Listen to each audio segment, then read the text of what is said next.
Is North Carolina still governed by the people or only by permission? Remember, we fight for what's right because it's time to go right. North Carolina, listen up. This is not left versus right. This is the people versus permission. We do not beg for rights, we stand on them. We do not rent liberty from power. By the people, not by permission. Governed by the people, not by permission. This is Go Right with Peter Boykin.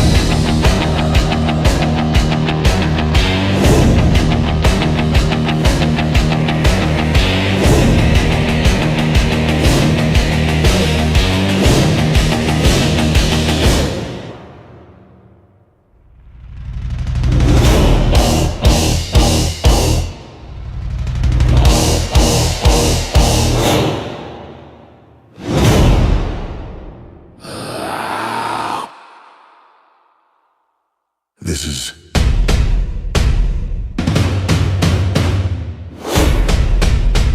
Go Right with Peter Boykin.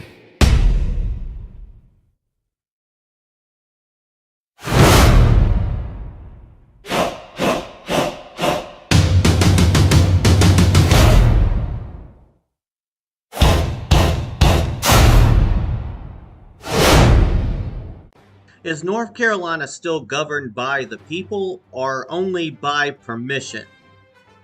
This is Peter Boykin, and this is hashtag Go Right with Peter Boykin.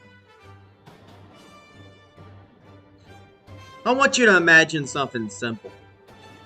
Not a politician, not a party leader, not a donor or a consultant or a strategist, just a voter. A North Carolinian who still believes that stepping into a voting booth means something. That they are participating in a system where authority flows upwards from the people, not downward from institutions. Now ask yourself this. Does the system still see that voter as the source of power, or as a variable to be managed?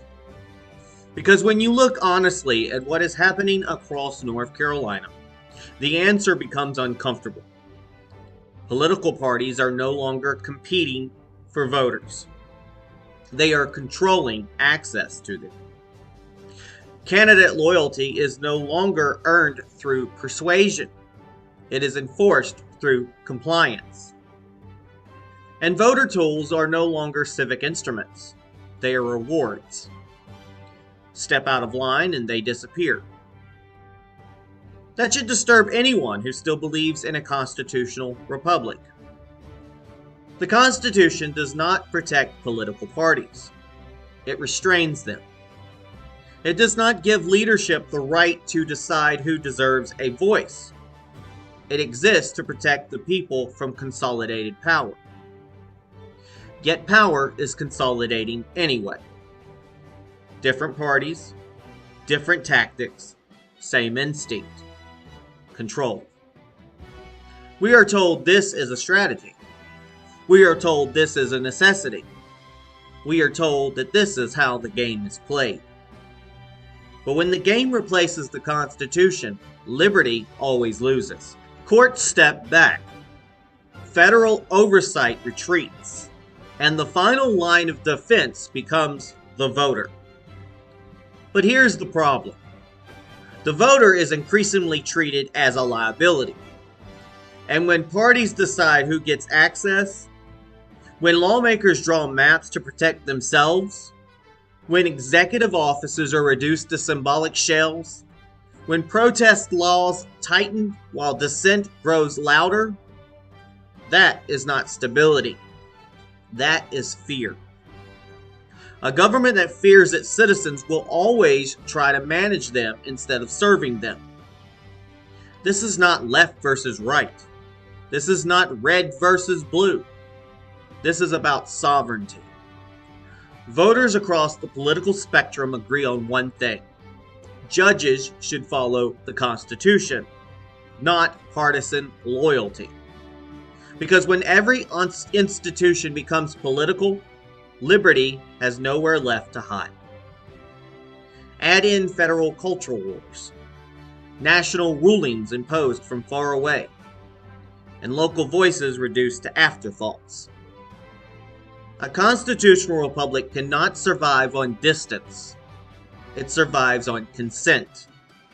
And consent cannot exist when participation requires permission. North Carolina does not have a voter apathy problem. North Carolina has a power humility problem. Too many leaders believe the system exists to protect them. Too many parties believe voters exist to validate decisions already made. And too many institutions confuse legality with legitimacy. Legality without legitimacy is the fastest path to collapse. Now, going right does not mean defending a party, no matter what. Going right means defending the Constitution, even when it is inconvenient. It means holding everyone accountable, especially your own side. Because liberty does not disappear all at once. It erodes quietly, through exceptions, through justifications, through permission. And once power requires permission from the powerful, the people are no longer sovereign. They are subjects. North Carolina must decide what it intends to be. The Constitution already made its choice. The question is whether we still win. This is #GoRight with Peter Boykin. You can check out more at GoRightNews.com, GoRightNC.com, on Rumble at GoRight News, Spreaker, Spotify, Apple, Amazon, YouTube, Gab, Truth Social, TikTok, Facebook, Parler, X, and probably more that I forgot about. Support independent constitutional journalism at Cash App, $GoRightNews. I'm a constitutional liberty, and I examined the North Carolina politics. Thanks for tuning in.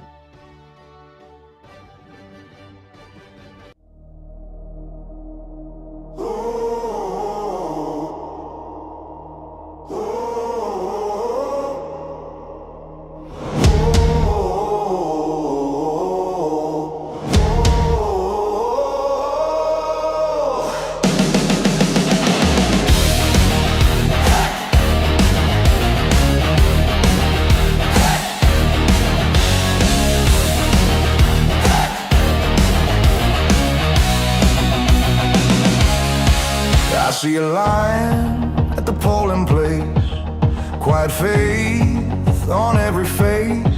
They came to speak, they came to choose, but power hates it when it moves.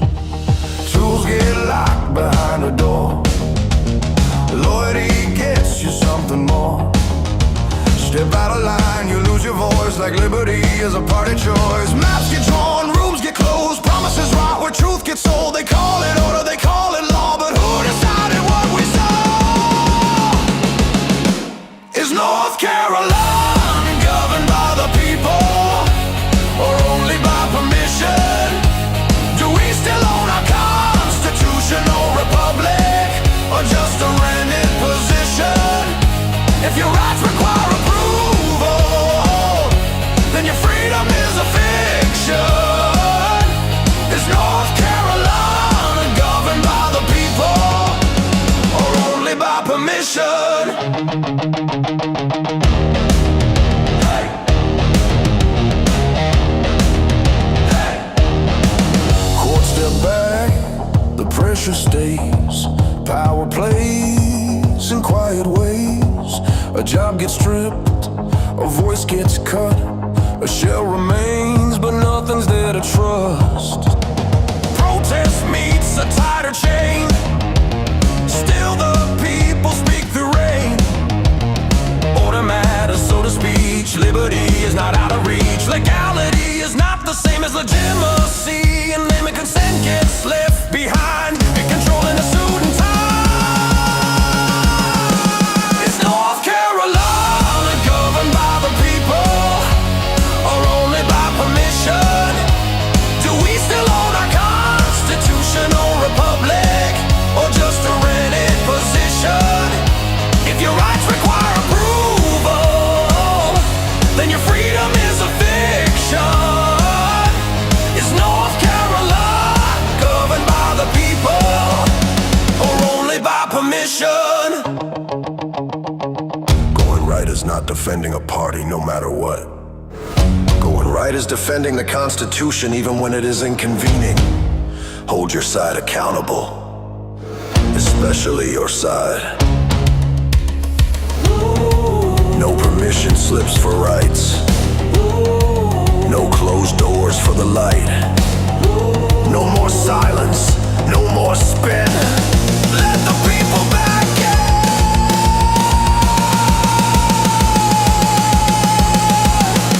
in. Is North Carolina governed by the people, or only by permission? Do we still own our constitutional republic, or just a rented position? If your rights require approval, then your freedom is a fiction. Is North Carolina governed by the people, or only by permission? Consent of the governor, not permission from the powerful. Nothing. Go right with Peter Boykin.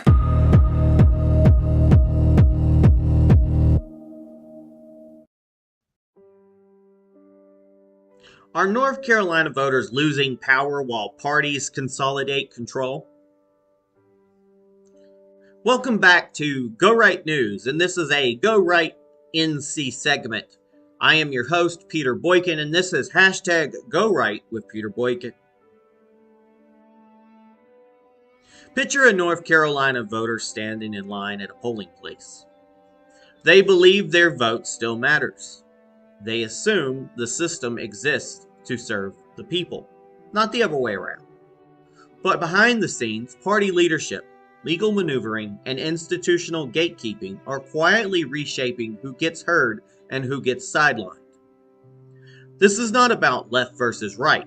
This is about whether a constitutional republic can survive when power stops flowing upwards from the people. Across North Carolina, the political system is changing. Not through sweeping reform or open debate, but through quiet consolidation. Let's talk about the voter rolls and party switching signaling deeper instability. Public reporting shows a steady shift in North Carolina voter registration and candidate party affiliation. Party switching is no longer rare or shocking. Candidates are changing labels not out of convenience, but necessity. Political analysts note that ideological enforcement inside both major parties has intensified. Loyalty is rewarded, independence is punished, and candidates who challenge leadership expectations face isolation, loss of institutional support, or exclusion from party infrastructure altogether. That's not voter engagement. That's voter containment. And I, for one, I don't like to see it. I really don't like to see it. Meanwhile, there's party machines control access to the electorate.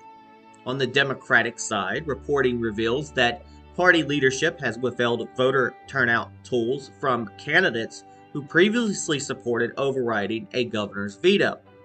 Access to data, outreach lists, and campaign infrastructure is now conditional. Parties that aren't really supposed to take sides, right? Now, when political parties decide who is allowed to reach voters, participation becomes a privilege instead of a right. And the Constitution does not authorize parties to ration civic access.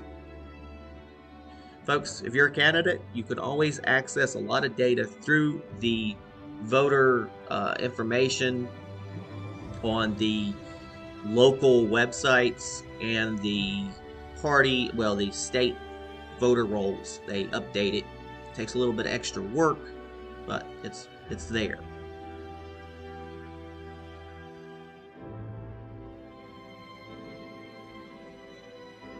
Now let's move on to Republican power structures who face their own test. While left-leaning outlets frame Republican leadership as fearful for voters, the underlying issue deserves serious attention. Gerrymandering, legislative maneuvering, and leadership consolidation have become permanent features of modern governance. Even when legal, power preservation without accountability corrodes trust. And conservative governance is supposed to be rooted in consent, not insulation. Meanwhile, the courts retreat as state authority expands.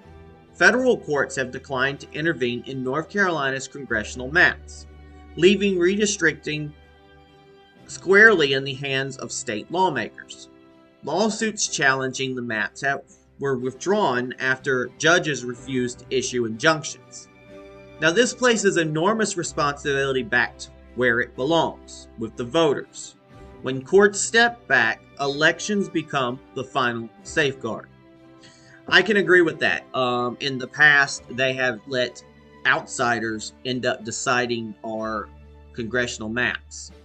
And in reality, your people you elect local into Congress are the ones who are supposed to create the maps. But they should be creating it with openness and with input by us, the citizens. Not just because people voted for them, but still openness to hear from the public. And voters agree on judicial restraint. Polling shows strong bipartisan agreement that judges should rule based on the Constitution rather than partisan loyalty. In a divided state such as North Carolina, this consensus is striking.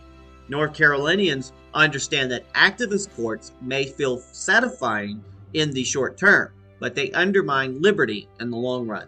This goes for conservative or liberal courts. Judges should be able to judge impartially without partisanship. Which comes to executive authority under pressure. Tensions between the Attorney General's office and legislative leadership reflect a deeper struggle over institutional power. Threats to strip authority away from executive offices turn checks and balances into political leverage. An office hollowed out for political convenience serves no one except those who benefit from unaccountable power.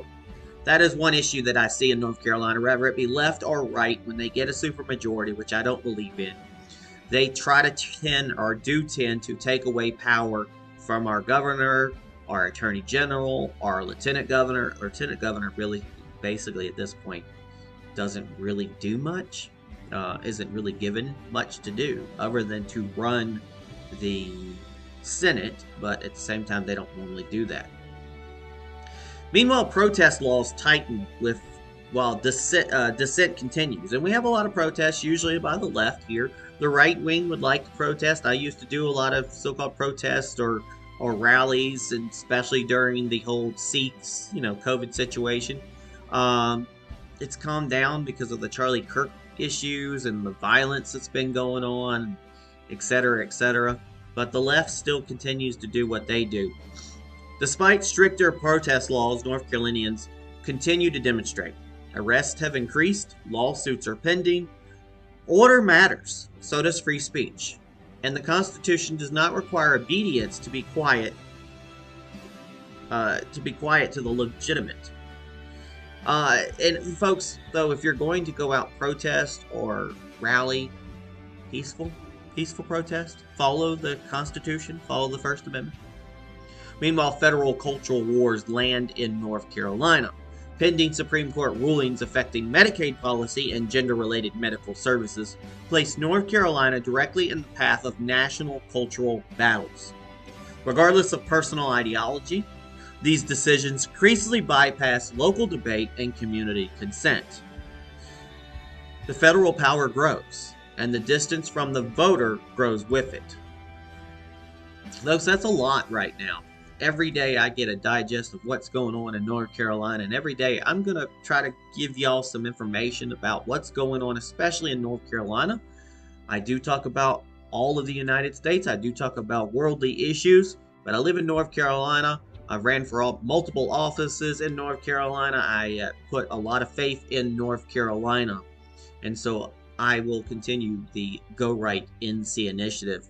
You can follow and support Go Right News and Go Right NC at gorightnc.com, gorightnews.com, and Rumble at Go Right News, Spreaker, Spotify, Apple, Amazon, YouTube, Gab, Truth Social, TikTok, Facebook, Parler, X, etc., etc. There's so many of them every day. You can support independent constitutional journalism at Cash App, $Go Right News. And I'm your host, the Constitutionalist for Liberty, examining North Carolina politics and world politics, exploring party control, voter access, judicial restraint, and the quiet consolidation of power. Thank you for tuning in, and I hope you enjoy my monologues and my commentary, and I will continue challenging whether the state is still governed by consent or permission. Don't forget,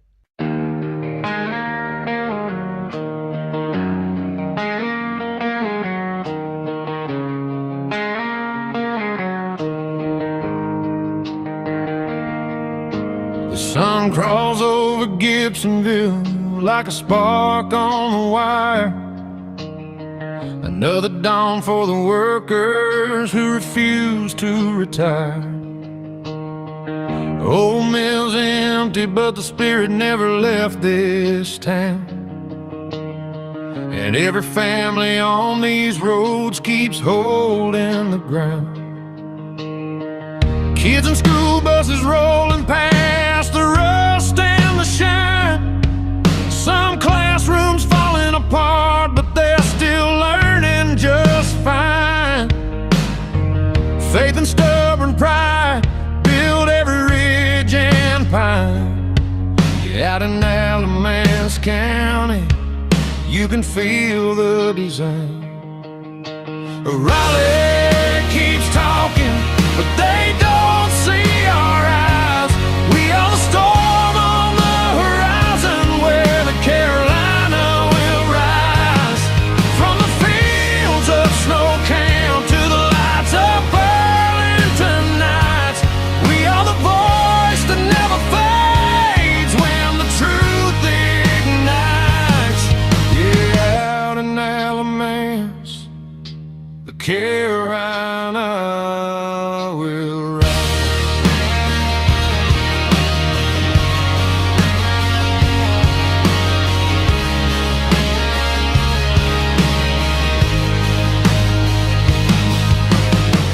Parents stand tall when the school board tries to hide the line.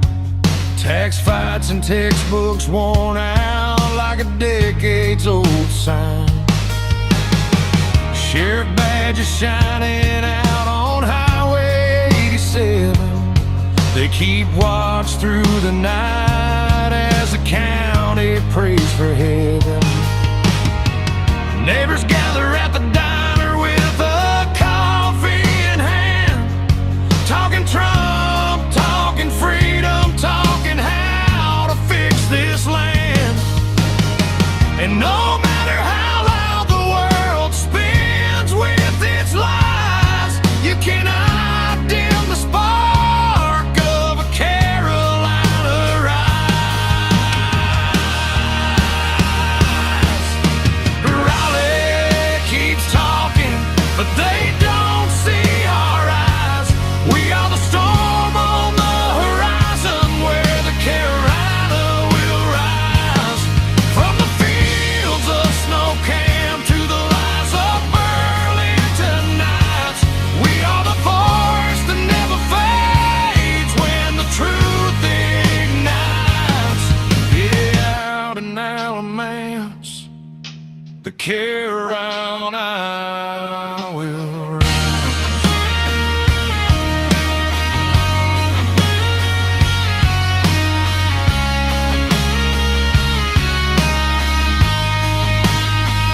We carry fire in the stores, our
care and I will rise.